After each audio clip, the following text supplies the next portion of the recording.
Let's be honest. Parenting in this digital age can feel like you're trying to build a plane while it's already flying. I mean, the rules are constantly changing, and the stakes feel so high, right? But what if you had a clear, practical playbook to guide you? Well, in this explainer, that's exactly what we're going to build together. So let's dive in.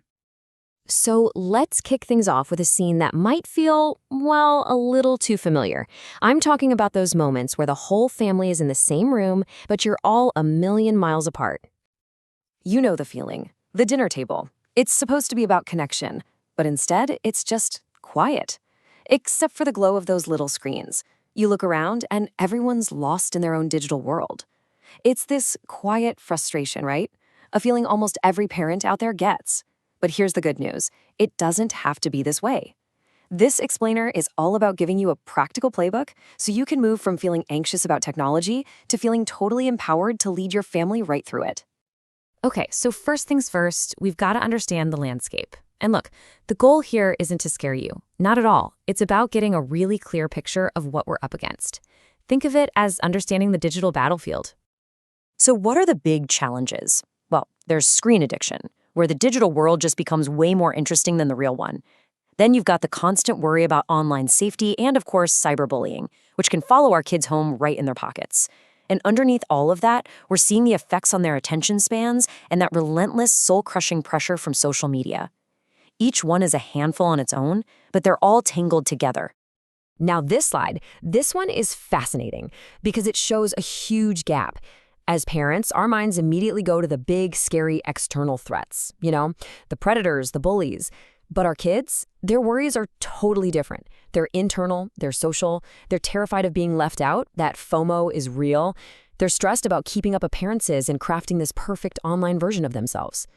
Understanding this difference is absolutely key because you can't solve a problem if you're not even talking about the same one. Okay, so we've mapped out the battlefield. Now it's time to gear up with a real strategy. This next part is your playbook.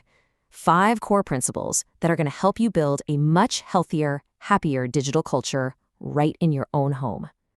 All right, strategy number 1. It's all about setting clear and consistent rules. Now, this isn't about being a drill sergeant. It's about being an architect. You are designing your family's environment. This means clear limits on screen time, setting up tech-free zones, and this is the most important part, having rules that apply to everyone. Yep, that includes you, mom and dad. Consistency is what makes it all click. You know how we teach our kids to be good neighbors and kind friends in the real world? Well, we have to do the exact same thing for the digital world. That's what digital citizenship is all about. It's teaching them to be responsible online, how to treat people with respect, what's okay to share, what's not, and how to protect themselves. It's about empowering them to be good people, wherever they are.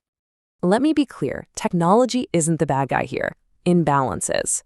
The goal isn't just to schedule more offline stuff. It's to make offline life so compelling that screens kind of lose their magic. This means making real space for hobbies, sports, reading a book, or even just being bored, which, by the way, is where creativity is born. The richer their offline life is, the less power those screens will have over them. Okay, this one might just be the most important strategy of them all. You have to create a space where your kids feel safe coming to you with anything they experience online, the good, the bad, the straight up weird, without being afraid you're going to freak out or just immediately take their phone away. That open channel, man, that's your superpower. It is your single greatest tool for keeping them safe. And our final strategy, while this is maybe the toughest one, because it asks us to take a good, hard look in the mirror. It's the simple but incredibly powerful principle of leading by example. And this quote just hits the nail on the head, doesn't it? If you tell your kids no phones at the dinner table, but then you're sitting there scrolling through work emails, the message they actually get is that the rules are for them, not for you. When it comes to digital habits, our actions speak so much louder than our words. So those 5 strategies are our North Star. But, big ideas are useless if you don't do anything with them. So let's break this down into 5 super simple habits you can literally start tonight. Look how doable these are. 1. Reclaim the dinner table as a tech-free zone. 2. Set a digital curfew an hour before bed. That blue light from screens actually messes with melatonin, the hormone that tells our brains it's bedtime. So this one habit alone can massively improve everyone's sleep. 3. Commit to one, just one, totally offline family activity a week. 4, ask them, hey, what was interesting online today? Just like you'd ask about school. And 5, and this is a big one, when they talk to you, put your phone down and give them your full attention. These small acts, they build a culture of connection over time. All right, as we start to land this plane, I want to kind of zoom out and reframe this whole conversation. We've talked a lot about rules and risks and all that, but that's not really the end game. The real goal here is something much, much deeper. So let's land on the most important takeaway of all. The rules, the habits, the conversations, they're not really about controlling a device. They are all tools for creating connection. Every tech-free dinner, every chat about their online world, that's another brick you're laying in the foundation of your family's relationship. That is the real goal here. So I'll leave you with this to think about. What if this whole massive conversation we're having about technology isn't really about the tech at all? What if it's actually our greatest chance to get intentional about our family values, to deepen our relationships, and to really decide what it means to be a connected family in this digital world? Something to think about. Thanks for exploring this with me.